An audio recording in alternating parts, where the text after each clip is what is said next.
여러분 오늘 아침에 제가 아주 공적인 일이라서 제가 다 틀어놓고 이야기를 못하겠고 아주 그래도 좀 자기가 목사이기도 하고 이런 사람들이 아주 복 있는 사람의 행동을 하지 아니하고 아주 정치적으로 행동하는 그런 것들을 보고 제가 어이가 없다고 아침에 이제 사모님하고 우리 전도사님인데는 틀어놓고 이야기를 했습니다만, 그러니까 예수님을 믿는 사람들도 뭐 이렇게 이룬 거가 많고 뭐 내가 뭐 한가닥 한다 싶으면 곧장 예수님은 잊어버리고 예수님은 그냥 이제 곁다리로 사용하면서 그저 정치적인 것에 교회든 사회든 어디에든 정치적으로 가득한 것이 참 꼴불견이고 참 보기가 힘들다라는 그런 생각을 하는데, 오늘 우리 내일 모레 추석이고 추석이 들어있는 주간을 맞이하면서 마침 시편 1편 말씀 이렇게 눈에 떠요. 그래서 시편 1편 말씀으로 복 있는 사람이라는 그런 제목, 너무너무 흔해 빠진 설교 제목인데요. 그래도 흔해 빠진 설교가 아니라 아주 흔하게 하는 그러나 소중한 말씀으로 모두 받고 여러분들이 오늘 하루가 그리고 또 추석이 있는 이 주간이 굉장히 큰 복을 받는 한 주간이 되시기를 바랍니다. 미국의 여론조사 회사인 갤럽, 우리나라에도 갤럽이 있지만 미국의 여론조사 회사인 이제 갤럽이 성공의 조건에 대한 개인적인 견해를 조사를 했는데요. 최고로 6가지가 꼽혔다고. 6가지 꼽혔는데, 첫째가 건강이고, 건강해야 성공한다. 건강하고. 둘째는 즐겁게 일하는 것. 맞는 말인 것 같습니다. 셋째는 행복한 가정이 있어야 된다. 넷째는 좋은 교육을 받아야 된다. 맞는 말이죠. 그리고 다섯째가 마음의 평화가 있어야 되고, 여섯째로 좋은 친구가 있어야 된다. 그러면 맞는 말인 것 같습니다. 여러분은 이 6가지 중에 몇 가지가 채워지십니까? 저는 뭐 세워보니까 다 채워지는 것 같은데 저는 성공한 것 같습니다. 저는 하여간 이번 주간 그래서 이런 글들도 보고 그러면서 이번 주간에 어떤 행복의 핵심이, 복의 핵심이 되는 것이 성경 말씀도 보고 이런 조사도 보고 그런 사이에 저도 모르는 사이에 좀 정리가 되어서 제 안에 그것이 잘 정리가 되기를 바라면서 기다려 보았는데요. 어제 이제 토요일이 되어서 그런 생각이 좀 들더라고요. 그래서 제가 요즘에 들어서 생각하고 있는 행복, 복스러움은 여러 이제 스트레스 같은 것이 많긴 하지만 여러 스트레스와 어려운 일들을 어느 정도는 좀 잠재워 놓고 마음에 떠오르는 사람들과 연락할 수 있고 정겨운 이야기를 나눌 수 있는 것, 그게 최고의 행복이다 하는 그런 생각을 하게 되었습니다. 그리고 이제 또 한 가지 드는 생각은, 제가 이번 주간을 지내면서 드는 생각은 좀 어디든지 좀 마음대로 좀 다니고 싶다. 뭐 코로나 때문에 못 다니는 것보다도 제가 마음 가운데 이렇게 한계가 많고, 또 어떤 사람에게 가면 열등감을 느끼고, 또 어떤 사람에게 가면 좀 또 분노 같은 것이 일어나고, 또 어떤 사람에게 가면 뭐 이렇게 잘 안 들어가지고 이러니까 여기도 가기가 힘들고 저기도 가기가 힘들고 사람들을 만나 이런 것에 대해서 좀 어려움이 있었는데, 이제 그런 걸 좀 홀훌 다 좀 틀어버려야 되겠다. 다 틀어버리고 누구에게든지 가고 누구든지 만나고, 그래서 뭐 그 사람과 나 사이에 조금 뭐 어려울 수 있는 이런 거 있어도 하고 훌훌 털어버리고 다 만나고 그렇게 할 수 있는 것이 행복이겠다, 복이겠다라는 그런 생각도 함께 해 보았고요. 그래서 저는 이제 생각에 요즘 우리가 금요일에 하고 있는 금요일 저녁에 하는 큐티 나눔 시간이 굉장히 중요한 시간이라는 생각을 하게 되었습니다. 그래서 이 금요일 큐티 시간은 우리가 같이 행복을 나누는 시간이다. 행복을 나누는 시간이다. 그래서 큐티를 나누는 그 시간이 우리 교회의 행복의 분위기다. 거기로부터 이렇게 뭔가 행복의 분위기가 이렇게 샘솟듯이 솟아나와가지고 다 행복에 젖어들고 복에 젖어들고 우리 교회는 그럴 수 있다라는 생각을 합니다. 그래서 누구든지 좀 더 요즘 이제 우리 이덕신 목사님이 좀 이제 큐티에 점점 참여하기 시작해서 큐티 멤버가 이제 한 사람 더 늘었습니다. 이제 또 누가 더 늘을 것인지 늘어가지고 점점 이렇게 제가 막 누구에게 막 참여하라 압박은 안 하고 싶고요.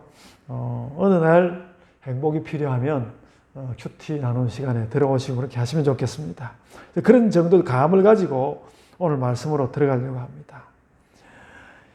이 150편 전 시편의 첫 마디, 맨 첫 마디가 복 있는 사람은 그러지 않습니까? 이 첫 마디, 이 복 있는 사람은 결국은 시편 전체의 주제가 됩니다. 그리고 이제 함께 보면 시편 2편을 우리가 좀 주의해서 보질 않는데 시편 2편도 시편 1편과는 느낌이 좀 다르긴 하지만 시편 2편도 1편과 한 덩어리가 되어서 시편 2편은 이제 끝마치는 시편 2편을 마치는 그 12절에 가보면 복 있는 사람 이야기를 합니다. 시편 12절입니다. 이렇게 이야기했어요. 여호와께 피하는 모든 사람은 복이 있도다. 그래서 1편 1절에도 복 있는 사람 이야기했는데 또 2편 12절에도 복 있는 사람에 관한 이야기를 했습니다. 그래서 시편 1편과 2편은 하나가 되어서 어떤 표제적 시편으로서 복 있는 사람이 핵심어인 것을 그 시작과 끝에서 보여주고 있습니다. 그래서 이 복 있는 사람은 시편의 주제고요. 아울러서 구약 성경 전체가 가지고 있는 어떤 정서적이고 감정적인 목표라는 것이죠. 구약 성경의 그 어떤 것도 다 복 있는 사람에 도달하려고 한다는 것이죠. 그래서 하나님께 피하고 하나님께 피할 수 있고 그 복을 받는 것이 구약의 최선이었습니다.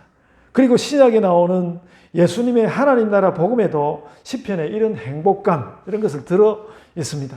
마태복음 5장의 그 팔복 말씀은 대표적인 예죠. 성경은 이 교훈의 깊이로서 오붓한 행복, 그러니까 오붓하다는 것은 작기는 해도 빈대가 없다라는 그런 뜻이거든요. 오붓한 행복을 성경이 우리에게 전해줍니다. 이 오붓한 행복을 누리는 것은 신자가 천국을 앞질러 누리는 것입니다. 그래서 이 오붓한 행복을 누리면서 우리는 천국에서도 복 있는 사람으로 살 것이다. 그런 생각을 하는 것이죠. 그래서 여러분, 추석을 만나는데 이 복을 이번 추석에 만나는 모든 사람들에게 나누어 주시기를 바랍니다. 전화를 해도 내가 한 번 더 웃고 또 사람을 만나도 내가 한 번 더 웃어주고 이렇게 했으면 좋겠습니다. 그렇고요. 이제 분위기를 바꾸어서 본문석으로 조금 더 들어가 보겠습니다. 오늘 본문에서 우리가 읽은 오늘 시편 1편 본문에서 우리는 복 있는 사람의 인상적인 특징을 하나 발견할 수 있습니다. 그게 뭔가 하면요. 복 있는 사람은 망하지 않는다. 복 있는 사람은 망하지 않는다. 이 시편 1편의 시인은 이 시편 1편을 끝내면서 악인의 길은 망한다고 맨 끝에 악인의 길은 망하리로다. 그렇게 적어놨거든요. 악인의 길은 망한다고 했습니다. 악인은 누군가 하면 복을 가로막는 사람, 복의 반대편에 있는 사람이거든요. 근데 복을 가로막는 그 사람은 망하고요. 그렇다면 반대로 복 있는 사람은 망하지 않는 사람이에요.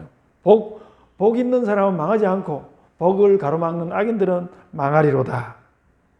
그래서 6절에서는 특히 이제 복 있는 사람 대신에 의인이라는 말을 사용하였는데 의인의 길은 여호와께서 인정하신다. 또 그렇게 말씀을 했단 말이죠. 그래서 이 1절과 6절을 이렇게 함께 연결시켜서 말씀을 해보면 복 있는 사람은 하나님의 인정을 받고 그래서 또 망하지 않는 사람이다. 복 있는 사람은 하나님의 인정을 받고 망하지 않는 사람이다. 이렇게 이 정도만 해도 복 있는 사람에서 상당히 우리는 알 수 있을 것 같습니다.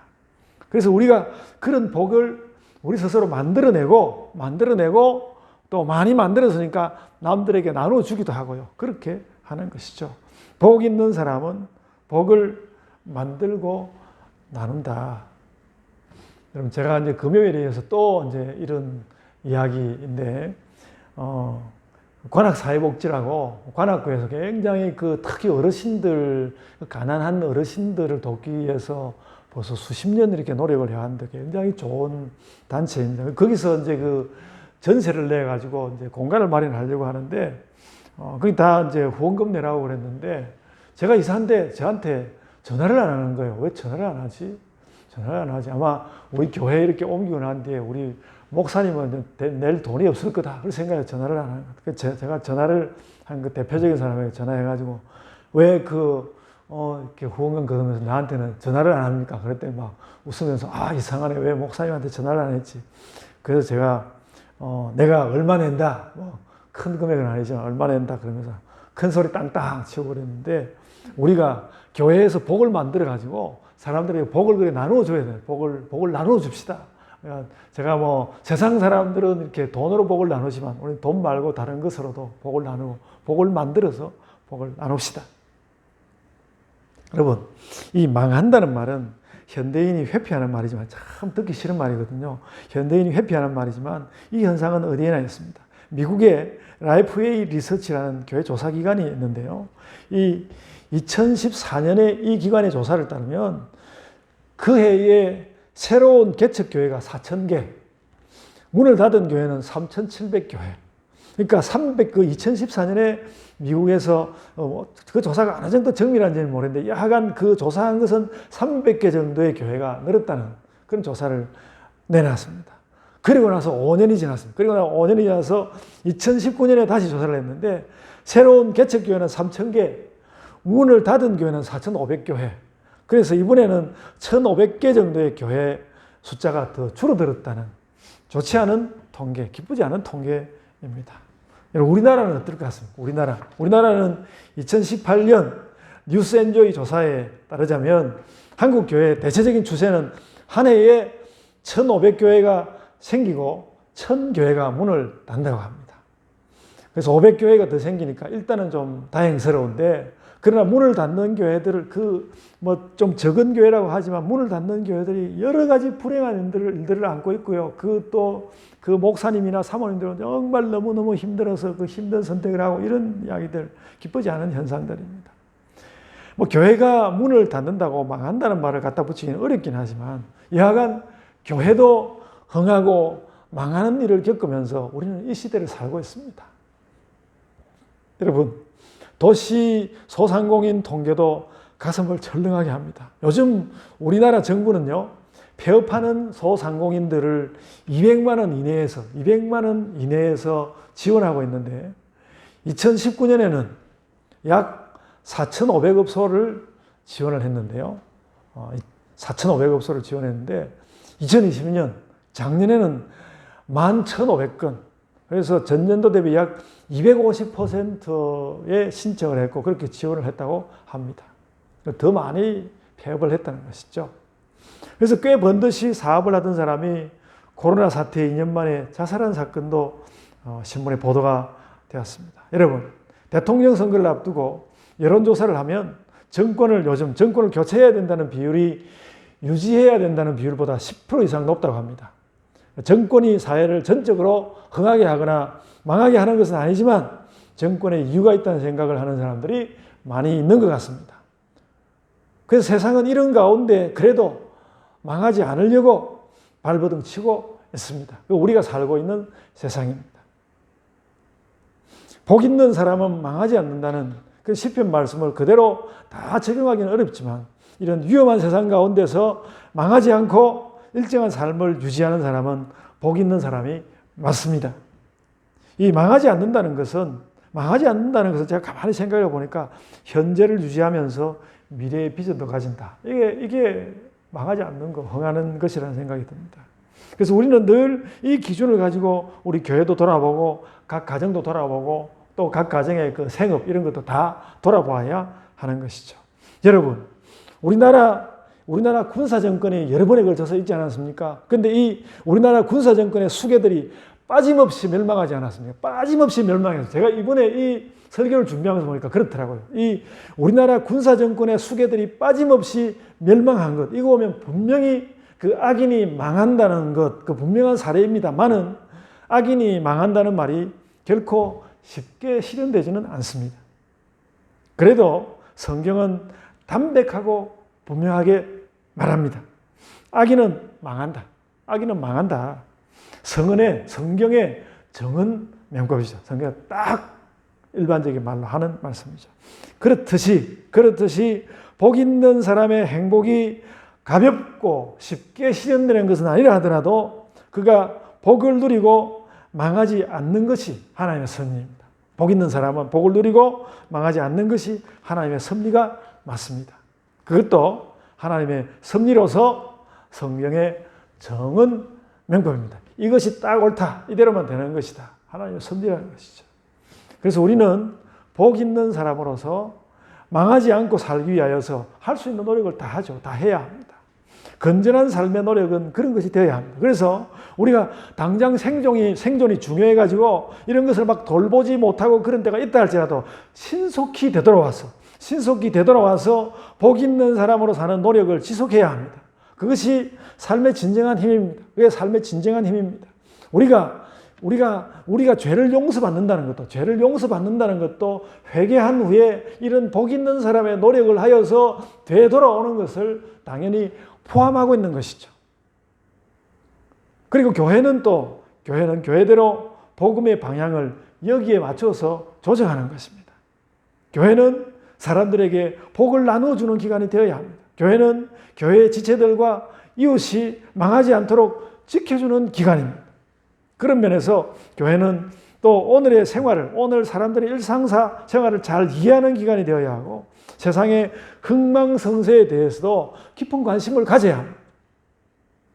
그래서 제가 요즘 저도 막 유튜브 이런 거 보면서 대통령 선거에 대해 깊이 관심을 가져봤는데 제가 저 혼자서 하는 생각은 대통령 선거에서 아무개가 대통령이 돼야 되겠다. 이런 것을 생각하는 것보다는 제가 무슨 생각한다고 되는 것도 아니고 어떤 대통령이 좋겠다. 좋고 싫어하는 호호보다는 그 현상을 꿰뚫는 어떻게 대통령이 되고 어떻게 또 낙선하고 그런지 세상을 꿰뚫는 힘을 가져야 하고요. 그래서 민주주의와 거기에 역사하는 하나님의 섭리를 우리가 꿰뚫어서 보는 그런 시선을 가지는 것이 필요하겠다 생각합니다. 그리고 교회는 그런 생활의 관심을 기도와 연결하는 기관입니다. 그래서 목사인 저는 교회 지체들의 영생과 순간의 복을 위한 기도를 임무로 여기고 제가 그 일로 저는 기도하고 또 기도할 것입니다. 여러분, 철학과 신학의 모든 깨달음을 동원해서 말하자면 우리가 번쩍하는 순간에 영혼을 깨닫습니다. 이 영혼과 순간은 놀랍게도 아주 닮았습니다. 반면에 악한 행동을 하는 못된 짓들을 하는 시간들은 진지한 순간과도 다르고 영원하고도 다릅니다. 그래서 우리는 순간의 믿음을 일으키고 거기에서 영혼을 깨닫고 영혼에 가서 도달해야 합니다. 그것이 신자의 삶이고 또 복의 자리이기도 합니다. 그래서 말하자면 복 있는 사람은 이런 순간의 일도 잘하고 영원한 일도 해내는 사람이고 본문 1절에 나오는 말씀대로 악인과 죄인과 오만한 사람은 이런 일을 이루어내지 못한다는 것이죠. 그러니까 이 시편 1편의 말씀은 아주 기본적인 이야기를 하는 거예요. 복은 복을 열매 맺고 악은 열매 맺으니까 피할 길이 없다는 거예요. 복은 복을 열매 맺고 악은 악을 열매 맺으니까 복 있는 사람은 망하지 않고 그 복을 가로막는 자들은 망한다는 거예요. 근데 여러분, 이 본문 1절은 복의 기본 선언으로서 그래서 뜻밖의 형식으로 되어 있습니다. 복 있는 사람 이야기를 하니까 온갖 좋은 이야기를 다 들춰내가지고 그 복 있는 사람 이야기를 하면서 복 있는 삶을 막 찬양하고 고양하고 너희도 이렇게 살아라. 그렇게 해야 될 것 같은데 오히려 시편 1편 1절 말씀은 복이 아닌 것에 대한 규정을 먼저 시작합니다. 복 있는 사람은 하면서 복이 아닌 것에 대한 규정을 먼저 한다는 것이죠. 6절에 악인이 망한다고 했던 거하고 비슷한 느낌을 말하는데 복은 이렇게 좋은 것이야 그렇게 말하지는 않고 복은 적어도 이런 건 아니야. 복은 이런 건 아니야. 그런 말로 이 중대한 복 이야기를 시작하였습니다. 복 있는 사람이 되려면 이런 사람이 되지를 말아라. 복 있는 사람이 되려면 이런 사람이 되지를 말아라. 그래서 1절에서 시인은 복받기 위해서 멀리해야 할 것을 세 가지로 말했습니다. 복받기 위해서 멀리해야 할 것 세 가지. 악한 자는 악한 꾀를 내고 죄인은 죄 짓는 길에 들어서고 오만한 자는 오만한 행위에 주저앉아 있는데 그것을 피해라. 이게 복받는 길이다. 말씀하는 것이죠. 여러분, 우리가 이 기본을 잘하면 복받는 사람이 될 수 있습니다. 성경을 해설하는 학자들은 이것이 악의 세 가지 단계라고 대체로 해설합니다. 먼저 그 악을 행할 때 어떻게 하면, 그러니까 저 복을 못 받고 그 복을 못 받는, 복을 가로막는 그 악한 자들을 어떻게 하는가 하면 먼저 악한 꾀를 내고, 먼저 악한 꾀를 내고 난 다음에, 그런 다음에 그것을 가지고 죄를 실행하는 길에 들어서고, 그렇게 하고 난 뒤에 마지막에 그 악과 죄로 얻은 결과에 능청스럽게 이거 내 것이라고 하면서 앉아 있는다는 것이죠. 그게 악한 자들의 모습이다. 성경은 거기에 대해서 뭐라고 말하는가? 그러면 망한다는 거야. 그러면 망한다. 악한 꾀를 내고 그것을 실행하고 잘했다고 이게 주저앉아 있으면 그게 망하는 길이라는 거예요. 여러분, 제가 전에도 이미 여러 번 이야기를 했습니다만, 오래된 영화 대부 이야기를 다시 회상을 하고, 제가 잘 기억이 나지 않아서 제가 설교 준비하는 마음으로 대부라는 영화를 제가 1편, 2편을 다시 봤습니다. 지루한데 제가 다 봤습니다. 그 영화의 주인공 꼴레오네는 어렵던 시절에 행복이 너무 절박해서, 원래는 순박했는데 어렵던 시절에 행복이 너무 절박해가지고 자신을 너무너무 불행하게 하는, 또 이웃도 불행하게 하는 마피아 두목을 총을 쏴서 죽여버렸습니다. 그랬는데 이제 그 이후에 이제 이 마피아의 두목이 돼가지고 돈도 너무 많아지고 막 그렇게 막 여러 가지 행복을 다 누리는 건데 진정한 행복이 오질 않는 거예요. 그래서 진짜 행복을 누리기 위해서 그 어두운 그림자를 벗어내려고 하는데 절망적으로 그게 벗겨지질 않는 거죠. 왠가 하면 그가 그동안에 악을 가지고 이룬 그 자리에 그냥 앉아 있으면서, 그 오만한 자리에 앉아 있으면서 뭘 바꾸려고 하니까 안 바꾸지는 거죠. 변명이 많겠지만 악인의 명백한 결말입니다. 그래서 적어도 그 문제에 있어서만은 참 이 대부의 그 글을 쓴 사람이, 각본을 쓴 사람이 참 성경의 취지를 어떻게 이렇게 잘 나타냈을까, 저는 그런 생각을 했습니다. 성경이 영화 대부의 원본이다, 그런 생각까지 했습니다. 악을 꾀하고 죄를 실행하고 거기 앉아 있는 자에게는 복이 없다. 그는 망한다. 여러분, 그래서 성경과 이 영화 대부 이런 것을 보면서 함께 우리가 깨달을 수 있는 그 두 가지가 함께 우리에게 말하는 사실이 있는데, 복 있는 사람으로 살려고 하면 그 모든 것을 뛰어넘어서 살게 하는 삶의 원본인 성경에 주목해라. 성경을 묵상해야 된다. 그런 자꾸 악에 대해서 무슨 꾀를 내지, 그 어떻게 실행하지, 어떻게 내가 주저앉아 있을 수 있지, 이렇게 복을 갈구하는 것이 아니라 성경을 읽으라는 거예요. 성경을 읽으라. 그것이 오늘 본문 2절 말씀입니다. 복 있는 사람은 오직 여호와의 율법을 즐거워하여 그의 율법을 주야로 묵상하는 자로다. 그렇게 하라는 거예요. 여러분, 유튜브를 자주 보십니까? 유튜브에는 성경 말씀을 읽어주는 방송도 있습니다. 여러분이 즐거이 그런 것에 접속할 수 있고 그것을 아주 기쁘게 들을 수 있다면 여러분은 이미 복 있는 사람의 아주 기본적인 활동을 하는 것입니다. 복 받는 활동에 기본을 한단 말이죠. 그래서 복 있는 사람으로서 이런 일에 귀를 기울이시길 바랍니다. 그렇게 해서 하나님께 가까워지는 것이 좋습니다. 그래서 3절은 그렇게 하나님께 가까워진 사람에 대해서 이렇게 말씀합니다. 3절은 그렇게 하나님께 가까워지면 어떤 일이 일어나는가? 3절에 이렇게 말했습니다. 그는 시냇가에 심은 나무가 시절을 따라 철을 따라 열매를 맺으며 그 잎사귀가 마르지 아니함 같으니 그가 하는 모든 일이 다 형통하리로다. 이렇게 말씀하셨습니다. 뭐 시냇가 열매, 마르지 않는 잎사귀, 형통함, 이런 말들은 다 하나님을 가리키고 있죠. 여러분, 제가 지난 여름에 철학 강좌를 하면서 큰 깨달음을 얻은 부분이 있습니다. 19세기 말에 시작해서 21세기인 지금까지 철학의 가장 중요한 분야로 지속되고 있는 현상학을 제가 공부하면서 뚫어지게 그 현상학을 묵상을 해봤는데요.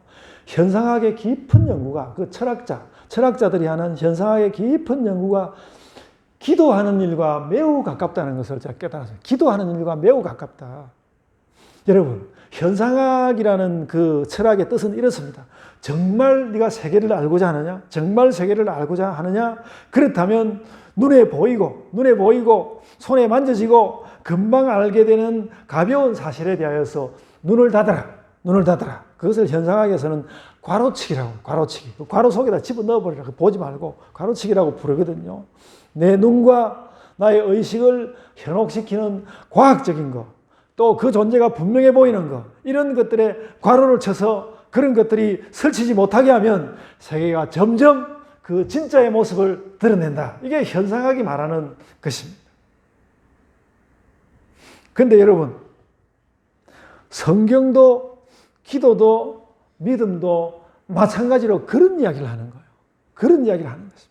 여러분, 오늘 이 말씀을 알아들으실 수 있으면 여러분 굉장히 여러분 그 성경 말씀 깨달으면서 큰 그 깨달음을 얻게 되는 것인데요. 여러분, 나의 욕망과 나의 분노와 나의 이기심은 자주 진리처럼 보입니다. 어떻게 저놈이 저럴 수가 있어? 이렇게 자주 진리처럼 보입니다.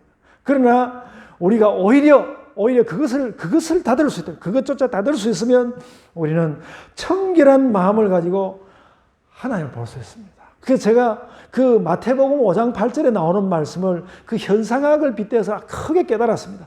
마음이 청결한 자는 복이 있나니 저희가 하나님을 볼 것이며, 그렇게 이야기를 했습니다. 마음이 청결한 자. 마음에 여러 가지 내가 진리라고 내 자의적으로 이게 진리야 저게 진리야 막 담아놓은 거, 그런 거 다 덮어버리고 다 던져버리고 마음을 청결하게 하면 하나님이 보일 것이다. 그렇게 마태복음 5장 8절에서 말씀하고 있습니다. 팔복에 있는 말씀이죠. 오늘 본문 3절 말씀도 그 말에 가깝다고 생각합니다. 여러분, 그래서 성경과 기도와 믿음은 우리를 그렇게 하나님께로 이끌어주고 우리의 마음을 청결하게 해서 하나님을 보게 한다. 그게 우리의 복이라는 것이죠. 그리고 여러분, 시냇가의 나무처럼 우리가 열매의 비전과 또 촉촉한 잎사귀의 현실을 오늘 그 3절 말씀은 보여주고 있습니다. 이것이 바로 복 있는 사람의 현상입니다. 복 있는 사람. 여러분, 성경은 영원함을 담은 책입니다. 성경은 영원함을 담은 책입니다. 당장은 왜 이렇게 나만 힘든 거야? 그런 생각이 든다고 해도 오히려 우리가 성경과 기도와 믿음, 성경과 기도와 믿음, 맨날 들어도 일상 속에서는 또 안 나타나는 성경과 기도와 믿음에 나를 맡기는 길을 가라는 것이, 성경과 기도와 믿음에 나를 맡기는 그 길을 가라는 것이 본문의 뜻입니다. 그렇게 하면 하나님께서 단지 어떤 한 잎의 잎사귀로 말하는 것이 아니라 한 그루의 나무로 답을 얻을 것이다. 잎사귀도 있고 열매도 있고 그늘도 생기고 모든 것이 있는 한 그루의 나무로, 그 복됨으로 하나님께서 답할 것이다. 그래서 촉촉한 잎사귀의 현실과 열매의 비전이 들어있는 한 그루의 나무, 그 한 그루의 나무가 바로 복 있는 사람이다. 여러분, 스피노자의 이름을 빌어서, 이 스피노자가 직접 한 말은 아닐 것 같다고 이야기를 하더라고요. 스피노자의 이름을 빌어서 누군가가 내일 세상이 멸망해도 오늘 한 그루 사과나무를 심겠다, 그렇게 이야기를 했는데, 저는 오늘 본문에 나오는 그 시냇가에 있는 나무가 이런 사과나무하고 똑같아, 저는 그렇게 생각합니다. 믿음과 기도와 성경이 살아있는 사람, 그 사람이 바로 시냇가의 나무요 복 있는 사람이다. 마지막 날에도 서 있는 사과나무다. 여러분, 이런 묵상을 마음 가운데 품고 그 복을 가진 사람으로 힘차고 대범하게, 그리고 뭐 걸리적거리는 이런 것들을 우리가 다 넘어갈 수 있는 그런 어떤 성령으로부터 있는 능력과 힘을 가지고 넘어가는 이들이 다 되시기를 바랍니다. 그렇게 사는 사람이 복 있는 사람입니다. 이번 추석 때 한번 실험해 보시기 바랍니다. 내가 정말 복 있는 사람인지, 누가 왔을 때 내가 복 있는 사람으로 다른 사람보다 더 힘차게 내가 복을 전해줄 수 있는지 잔뜩 한번 기대하시고 실험해 보시기 바랍니다. 요즘 뭐 코로나 감염이 아무도 안 오는데요. 이렇게 아무도 안 오면 전화라도 해가지고 내가 정말 복의 이야기를 해줄 수 있는지, 그런 것들을 내 스스로 점검하는 가운데 내가 복 있는 사람인 것을, 그래서 하나님의 그 말씀이, 또 하나님을 향한 기도가, 나의 믿음이 내 안에서 막 이렇게 살아서 이렇게 숨쉬고 있는 그런 것을 느끼는 복 있는 한 주간으로 다 사시기를 바랍니다. 아멘. 제가 기도하겠습니다. 은혜가 풍성하신 아버지 하나님, 저희에게 복을 내려 주옵소서. 아버지 하나님, 우리 이 나라, 이 대한민국에 복을 내려 주옵소서. 주님, 이미 저 다른 세계에서도 우리나라를 선진국이라고 부르지 않습니까? 우리가 너무 이제 가난하다는 생각만 하는 것이 아니라 나는 그래도 무언가를 나누어 줄 수 없는지 그렇게 생각하는, 그래서 이 나라가 선진적이 된 것보다도 교회가 좀 더 선진적이 되어서 복을 나누어 주는 그런 공동체가 되게 하여 주시기를 원하옵고 원하옵나이다. 이 온 나라에 아버지 하나님께서 복을 내려주시고, 주님이 이 온 세계 가운데 또한 참 나누어 가질 복이 적기는 합니다만 아버지 하나님께서 복을 내려주시기를 원하옵나이다. 주님, 이렇게 세상에 여러 가지 이렇게 질병도 많은 가운데 난리 소문도 많아서 또 아버지 하나님, 저 아프간에서 난민들이 수없이 늘어나고 있는데 주님, 그 난민들에게도 아버지 하나님 은혜와 아버지 하나님의 그 이름으로 아버지 하나님 그들에게 복을 내려 주옵소서. 주님, 저희들도 그들에게 뭔가 복을 나눠줄 수 있는 그런 힘을, 그런 또 의식을, 그런 깨달음을, 하나님은 원래 우리에게 그렇게 복을 주셨고 또 우리들도 그렇게 복을 나눠주도록 명하셨다는 것을 깨닫는 자들로 아버지 하나님, 이 시기를 저희들이 살게 하여 주시옵기를 원하옵나이다. 저희에게도 아버지 하나님께서 복을 내려주시옵기를 원하옵나이다.